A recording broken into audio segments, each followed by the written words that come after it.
esperados aí ao longo das últimas semanas, mas também não entraram prefeitos, teve a questão da convocação do presidente. Qual a avaliação geral de vocês aí dessa conversa que a gente não teve acesso, na conversa que a gente não teve acesso, e depois já na sessão a gente teve alguns bate-bocas dizendo que alguns parlamentares quebraram acordos? Qual é a avaliação? Nós fizemos uma reunião na sala 7, todos os membros, e aonde a gente construiu um acordo. O que esse acordo dizia? Que nós iríamos convidar 4 pessoas, 2 de cada lado, se dá para se dizer isso, que defende esse tratamento precoce, imediato. Então, 4, e cada ala indicaria 4 pessoas. Em 2 dias resolvia isso e parava de falar nesse negócio de cloroquina e companhia limitada. Isso foi acordado, foi aprovado. Então nós vamos indicar 4 pessoas e o outro lado vai indicar outras 4 pessoas. Com relação aos governadores, foi feita uma linha de corte que só seria convidado agora, neste momento, governadores que tiveram operação da Polícia Federal. Todo o estado que teve, o governador está sendo convidado. Foi um critério que nós encontramos, achamos, e foi decidido e foi acordado. Foi, então, aprovado o nome, o senador Alessandro nominou ali os nomes, os números de governadores, e já foi aprovado para ser convidado nas próximas oitivas. Então, esse foi o acordo. Agora, com questão do presidente da República, fala meu querido senador Marco Rogério. Bem, assim, eu acho que hoje foi um dia de avanços para a CPI, né? O senador Jorginho mencionou, e a gente considera que houve um passo adiante, porque desde o início nós estávamos defendendo que a investigação não fosse seletiva, que ela não tivesse como foco apenas o governo federal, apenas o Ministério da Saúde. E até então era exatamente esse o foco total da CPI. E haviam manifestações de senadores da oposição dizendo que a investigação não chegaria nos estados e nos municípios. Hoje, essa tese, essa narrativa caiu por terra. Nós aprovamos a convocação de governadores. O critério adotado, como disse o senador Jorginho, foi o critério das operações da Polícia Federal. Nós tivemos 51 operações da Polícia Federal até outubro do ano passado, em pelo menos 18 estados diferentes. Algumas direcionadas aos governos estaduais, outras direcionadas aos municípios. Então, nesse momento, nós aprovamos requerimentos relativos aos governadores, convocação de governadores que tiveram operações da Polícia Federal apurando, eventualmente, desvios, fraudes, superfaturamentos, contratos fictícios, enfim, irregularidades. Esse foi o avanço. Com relação aos prefeitos, nós tratamos na reunião interna também sobre isso. Foi levantada uma questão em relação ao tamanho de cidades, só capitais ou cidades maiores. Então, foi, por hora, sobrestada a decisão em relação aos prefeitos. Para um segundo momento, vai ser apresentada uma proposta e nós vamos fazer, então, essas convocações. Mas, repito, como disse o senador Jorginho, está aqui o senador Reisen, hoje foi um dia importante e que muda o rumo da CPI, dando a ela justamente o caminho do dinheiro. É importante investigar o governo federal, porque o requerimento propunha isso? Está sendo investigado o Ministério da Saúde, está sendo levantadas as informações, ações, omissões, violações, tudo isso está sendo levantado. Mas era também objetivo dos requerimentos da CPI a investigação de estados e municípios. O que foi feito com os bilhões de reais que foram destinados aos estados e municípios? A partir de agora, essas respostas chegarão pela via das informações, dos documentos, mas também em razão dos depoimentos que serão tomados dos senhores e das senhoras governadores. Legal aí, né? Juridicamente, há impedimentos para que o presidente da República e governadores falem em CPI. O senhor teme que essa questão seja arguída e que seja judicializada, que acabe terminando do Supremo Tribunal Federal? Como o senhor avalia essa possibilidade? Não há nenhum impedimento na Constituição Federal a que se investigue estados e municípios quando você tem a presença de recurso federal. O que a Constituição protege é a separação de poderes. É outra coisa, não tem nada a ver com unidades federativas. E no caso do Pacto Federativo, que há que ser respeitado, esse respeito se dá justamente no limite daquilo que é da competência estrita do Estado.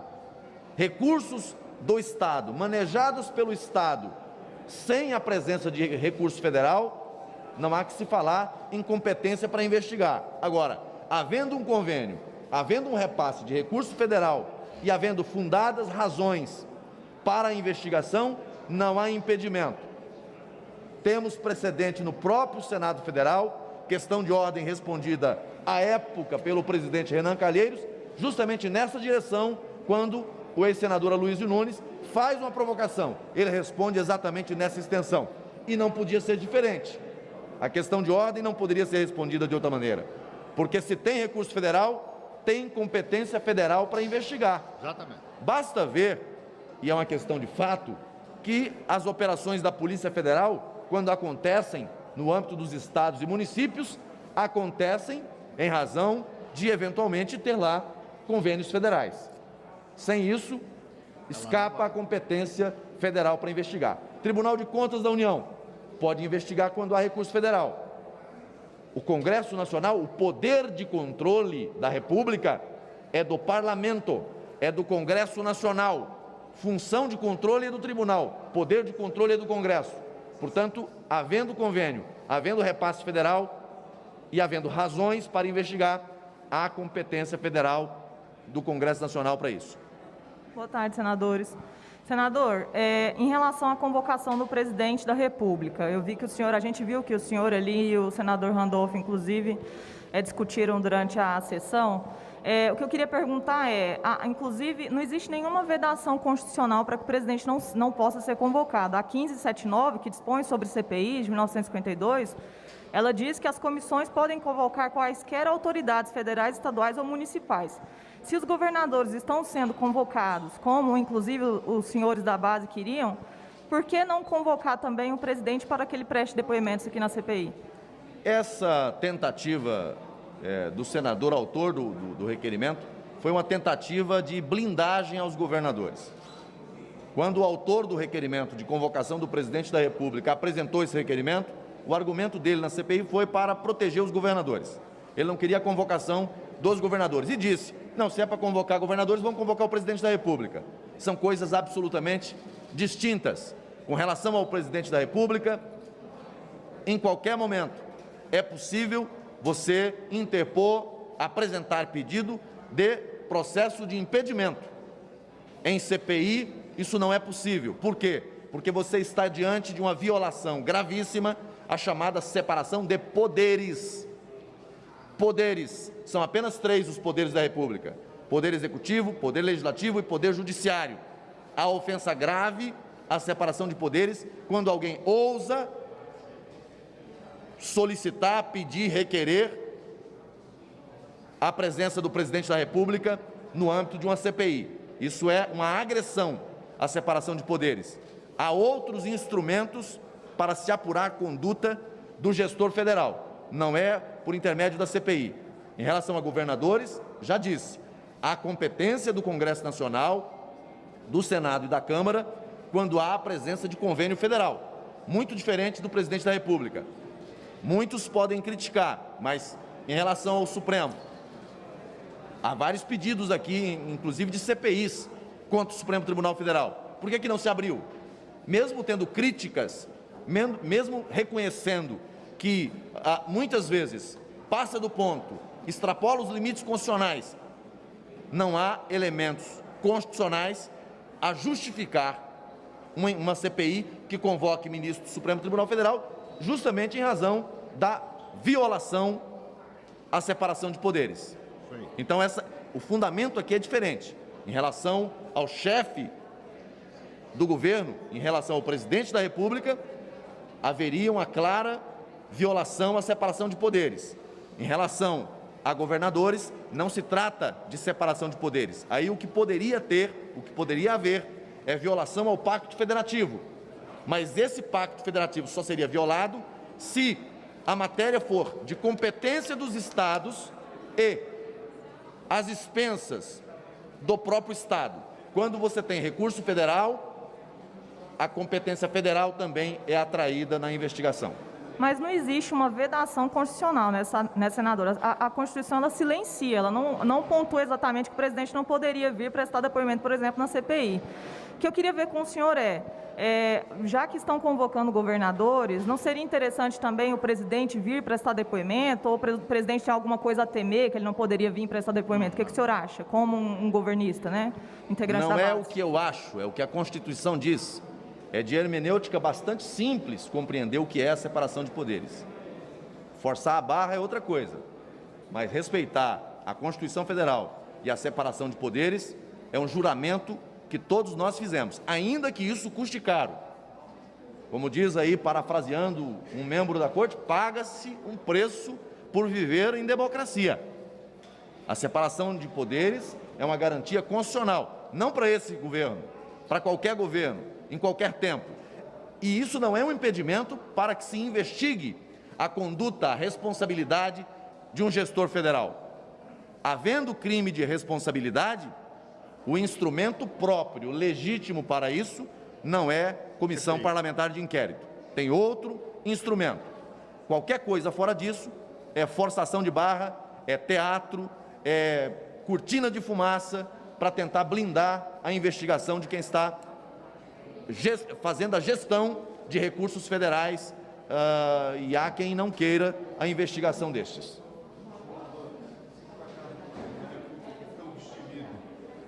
Questionar se os senhores se deveria vir à comissão. O senhor recomendaria que ele não viesse, é isso? Não se trata de questionar ou não. Aqui, quem vem à comissão, ou vem porque é convidado, ou porque é convocado. Não cabe outra hipótese. Portanto, qualquer fala em sentido diferente seria especulação. Boa tarde, senadores. Eu gostaria de fazer uma pergunta sobre repasses a estados e municípios. Em julho do ano passado, o ministro Pazuello autorizou um repasse de 14 bilhões de reais para estados e municípios, e parte desse dinheiro parlamentares admitiram que foram por indicação deles, indicações de parlamentares. A CPI pretende avançar nessas indicações políticas? Entendeu? Não. Não pretende avançar? Ele não entendeu uma pergunta. Vou perguntar mais uma vez. Em julho do ano passado, o ministro Eduardo Pazuello autorizou um repasse de 14 bilhões de reais para estados e municípios para o combate ao coronavírus. Certo. Parte desses recursos, segundo parlamentares, foram por indicação política. Parlamentares puderam escolher para onde enviar recursos dessa portaria do Ministério da Saúde. Isso também será objeto de investigação da CPI? O fato da indicação ter sido feita por um parlamentar, por emenda parlamentar ou extra-orçamentário, não altera a destinação. A questão aqui é a afetação. O recurso foi encaminhado pelo governo federal, era para enfrentamento à pandemia.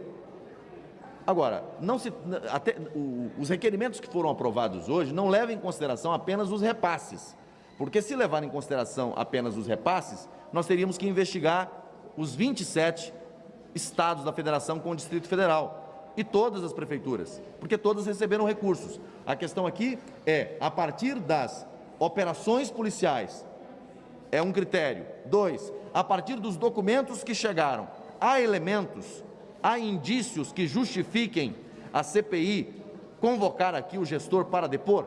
É esse o critério. Agora, se o recurso foi de uma ação direta do governo federal, ou se foi por indicação de um parlamentar, é dinheiro federal. É dinheiro federal. O critério é o mesmo, não há separação.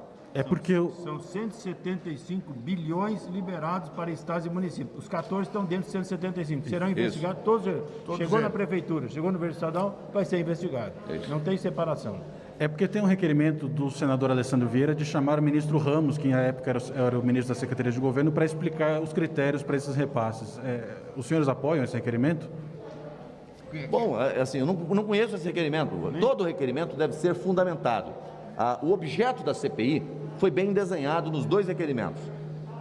O que nós temos observado ali são alguns requerimentos que extrapolam o objeto dos dois requerimentos da CPI. Qualquer requerimento diferente é cortina de fumaça, é tentativa de desviar o foco.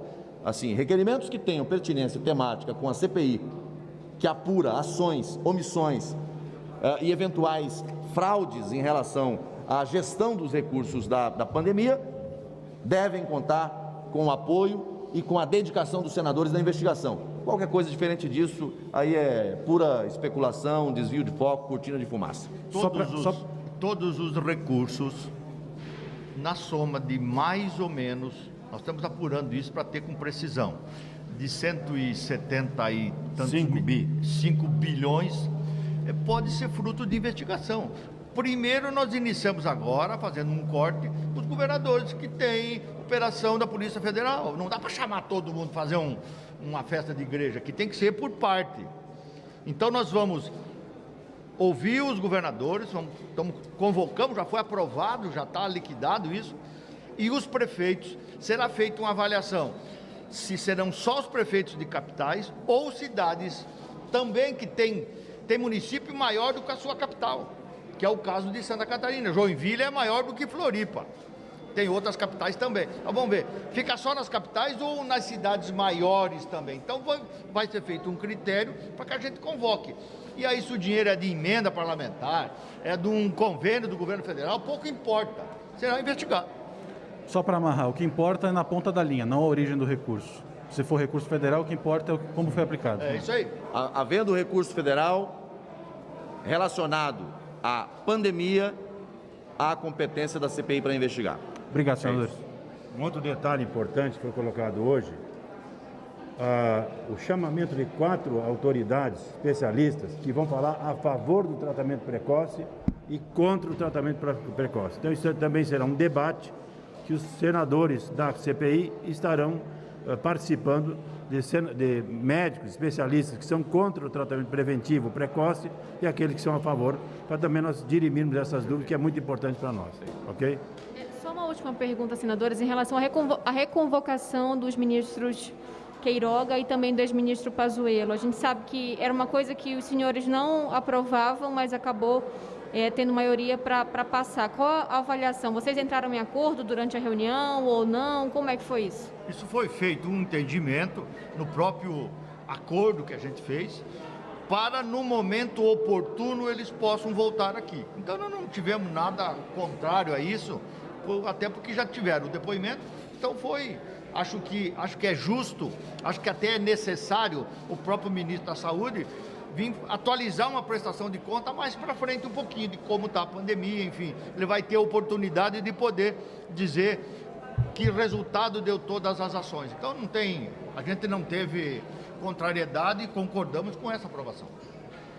Só sobre isso ainda, senadores, em relação à reconvocação do ex-ministro Pazuello, nesse último fim de semana ele participou daquele ato, todo mundo viu que ele participou do ato sem máscara, depois de ter aqui pedido desculpa na CPI por aquela imagem dele sem máscara num shopping em Manaus. Vai ser mais difícil esse novo depoimento dele depois dessa situação para os senhores que são da base? Obviamente que ninguém é convocado à CPI porque usa máscara ou deixa de usar máscara. Isso não é critério para ser chamado na CPI.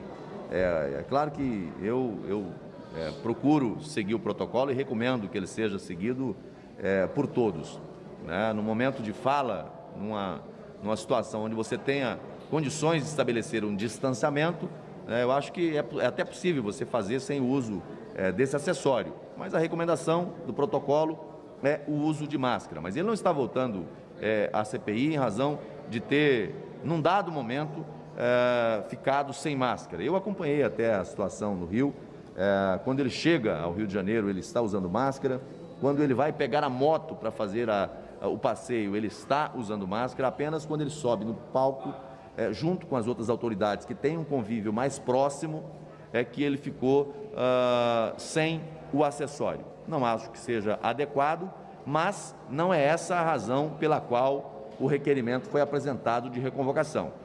O argumento de fundo que a oposição apresentou para a reconvocação seria eventuais contradições no depoimento dele. Então não há por parte do governo objeção que se convoque para esclarecer pontos de contradição. Agora, há um patrulhamento em relação a essa questão de máscara, né? Faz-se isso em relação ao presidente, faz-se isso em relação ao Pazuello. Há outras figuras públicas que, vez ou outra, são pegas na mesma situação e não se tem a mesma cobrança em relação a essas figuras. Eu repito, eu defendo, né, o cumprimento do protocolo, mas esse patrulhamento é um patrulhamento também político. Valeu. Obrigado, gente. Um abraço.